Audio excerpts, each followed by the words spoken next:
Hello दोस्तों, नमस्कार। आज है 9 मई और हम 9 मई से बनने वाले करंट अफेयर के क्वेश्चनों पर डिस्कस करने वाले हैं। अगर आप हमारे चैनल पर नए हैं तो हमारे चैनल को सब्सक्राइब करें, वीडियो को लाइक करें, शेयर करें और कमेंट करें। चलिए, आज का पहला क्वेश्चन है, हाल ही में किस भारतीय क्रिकेटर ने टेस्ट क्रिकेट से संन्यास ले लिया है? हाल ही में किस भारतीय क्रिकेटर ने टेस्ट क्रिकेट से संन्यास ले लिया है? तो ये लिया है रोहित शर्मा ने।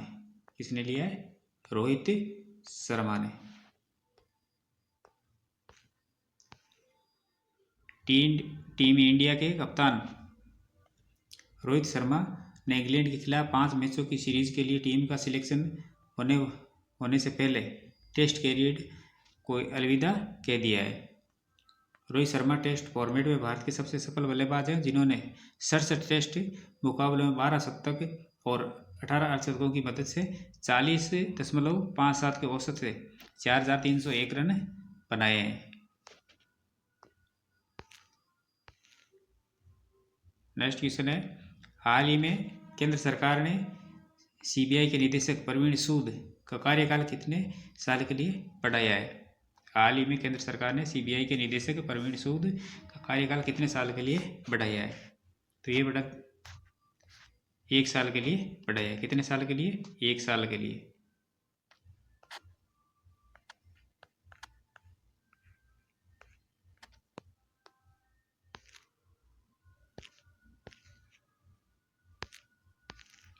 केंद्र सरकार ने केंद्रीय अन्वेषण bureau CBI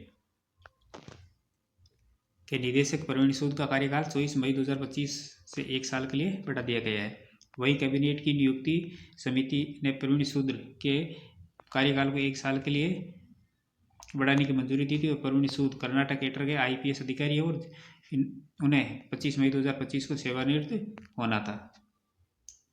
central bureau of investigation CBI की शुरुआत स्पेशल पुलिस एस्टेब्लिशमेंट के जरिए ब्रिटिश के दौर में हुई थी और इसे भारत सरकार ने 1941 में ब्रिटिश हुकूमत में डिपार्टमेंट ऑफ वार के तहत सेटअप किया था। इसके बाद 1946 में दिल्ली पुलिस एस्टेब्लिशमेंट एक्ट लागू होता और उसके बाद में 1963 में इसको सीबीआई का नाम दिया गया। हाल ही में किस राज्य ने प्रवासी बच्चों को शिक्षित करने के लिए ज्योति योजना शुरू की है? तो ये की है केरल राज्य ने। किसने की है? केरल राज्य ने। केरल सरकार ने प्रवासी श्रमिकों बच्चों के लिए ज्योति योजना की शुरुआत की है और जिसका उद्देश्य 3 से 6 वर्ष की आयु के बच्चों को आंगनबाड़ी में तथा 6 वर्ष से अधिक के आयु के बच्चों को सरकारी स्कूलों में दाखिला दिलाना, उनको शिक्षित करना। जो मध्यम वर्गीय या गरीब परिवार के बच्चों हैं जो शिक्षा से वंचित रह जाते हैं, उनको आंगनबाड़ी और सरकारी स्कूलों के अंदर दाखिला दिलाना। हाल ही में त्रिपुरा का कौन सा गांव सौर ऊर्जा और सुरक्षित जल पहुंच वाला पहला हरित गांव बन गया है? हाल ही में त्रिपुरा का कौन सा गांव सौर ऊर्जा और सुरक्षित जल पहुंच वाला पहला हरित गांव बना है? तो ये बना है रंगाचेरा।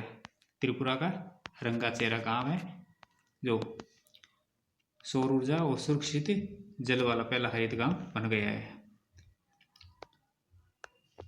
त्रिपुरा का रंगाचेरा गांव सौर ऊर्जा और सुरक्षित जल वाला सुविधा वाला पहला गांव बना है। इस गांव में सौर ऊर्जा संयंत्रों और सौर आधारित जल संशोधन प्रणाली स्थापित की गई है, जिससे इसे त्रिपुरा का पहला हरित गांव घोषित कर दिया गया और ये पहल त्रिपुरा सरकार द्वारा की गई और इसे एक पायलट प्रोजेक्ट के तहत में प्रोजेक्ट के रूप में लागू किया गया है।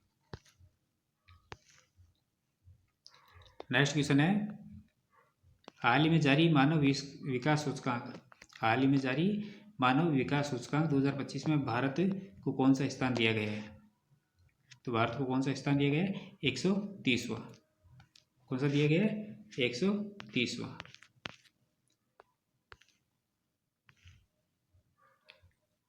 यूएनडीपी मानव विकास रिपोर्ट 2025 के अनुसार भारत 2023 में मानव विकास सूचकांक 193 देशों में से 130वें स्थान पर पहुंच गया है। ये 2022 की 133वीं रैंक से 3 स्थान की वृद्धि दर्शाता है। भारत ने लैंगिक असमानता को कम करने में भी उल्लेखनीय सुधार प्रदर्शित किया है। जो लैंगिक असमानता सूचकांक 2022 में 108 तो 108 थी, जो से सटकर 2023 में 193 देशों में से 102वें स्थान पर पहुंच गया है। और मानव विकास रिपोर्ट का जो विषय था वो है पसंद का मामला, एआई के युग में लोग और संभावनाएं। विषय क्या था? पसंद का मामला, एआई के युग में लोग और संभावनाएं।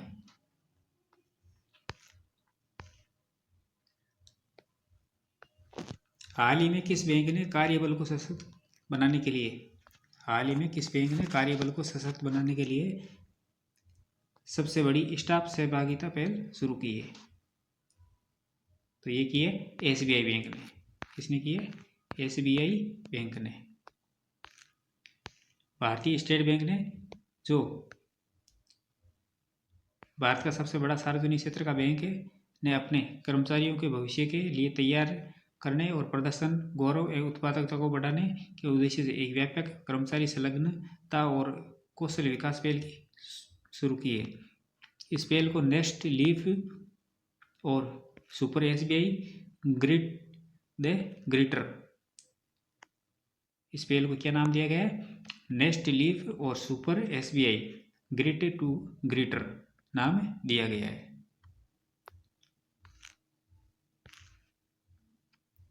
हाल ही में किस राज्य ने महिला सशक्तिकरण के लिए आदि शक्ति अभियान शुरू किया है? महिला सशक्तिकरण के लिए आदि शक्ति अभियान किस राज्य ने शुरू किया है? तो ये क्या है? महाराष्ट्र ने। किसने किया है? महाराष्ट्र सरकार ने किया है।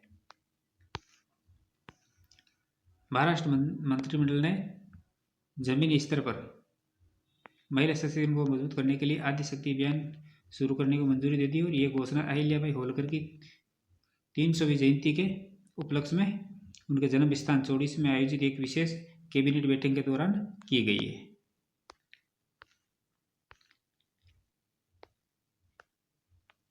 हाल ही में विश्व रेड क्रॉस दिवस कब मनाया गया? हाल ही में विश्व रेड क्रॉस दिवस कब मनाया गया? तो ये मनाया गया 8 मई को। कब मनाया गया? 8 मई को। हर वर्ष 8 मई को दुनिया भर में विश्व रेड क्रॉस दिवस मनाया जाता है।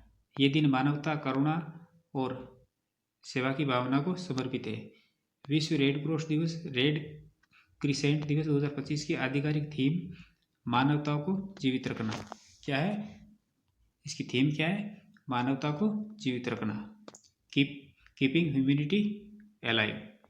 विश्व रेड क्रॉस दिवस मनाने की शुरुआत 1948 के अंदर की गई थी और ये रेड क्रॉस के संस्थापक हेनरी डुनेट की स्मृति के अंदर हर साल 8 मई को मनाया जाता है। किसकी याद में मनाया जाता है? रेड क्रॉस के संस्थापक हेनरी डुनेट की याद में। प्रीवियसली क्वेश्चनों का रिवीजन कर लेते हैं। हाल ही में प्रख्यात सामाजिक कार्यकर्ता केवी रूबिया का निधन हो गया है। हाल ही में भारतीय नौसेना व डीआरडीओ ने MIGM स्वदेशी की सफलतापूर्वक लड़ाकू फायरिंग की है। मोहम्मद मुइजू मालदीव देश के राष्ट्रपति हैं, जिन्होंने सबसे लंबी प्रेस कॉन्फ्रेंस करने का वर्ल्ड रिकॉर्ड बनाया था। मिस वर्ल्ड प्रतियोगिता का 72वां संस्करण 10 से 31 मई तक कर्नाटक के अंदर आयोजित होगा। आंध्र प्रदेश राज्य ने भारत का पहला transmedia entertainment city creative land launch किया है। 7 मई 2025 को भारत द्वारा पाकिस्तान में आतंकी शिविरों को निशाना बनाकर शुरू किए गए सैन्य अभियान को ऑपरेशन सिंदूर का नाम दिया गया। तो हाल ही में एशियाई विकास बैंक के बोर्ड के अध्यक्ष विकास बैंक के बोर्ड ऑफ गवर्नेंस की 58वीं वार्षिक बैठक मिलोन के अंदर आयोजित की गई। अमेरिका देश ने भारत को हॉकआई 360 तकनीक को बेचने की मंजूरी दे दी है। और हाल ही में Kalinga super cup 2025 football tournament Goa ने जीता है। और हाल ही में अंतर्राष्ट्रीय सौर संगठन का 123वां सदस्य अंगोला बना है। और विश्व अस्थमा दिवस 6 मई को मनाया जाता है। विश्व अस्थमा दिवस 6 मई को मनाया जाता है। तो दोस्तों ये थी हमारी आज की क्लास। ऐसे ही महत्वपूर्ण प्रश्नों के साथ कल फिर मिलेंगे। तब तक के लिए धन्यवाद।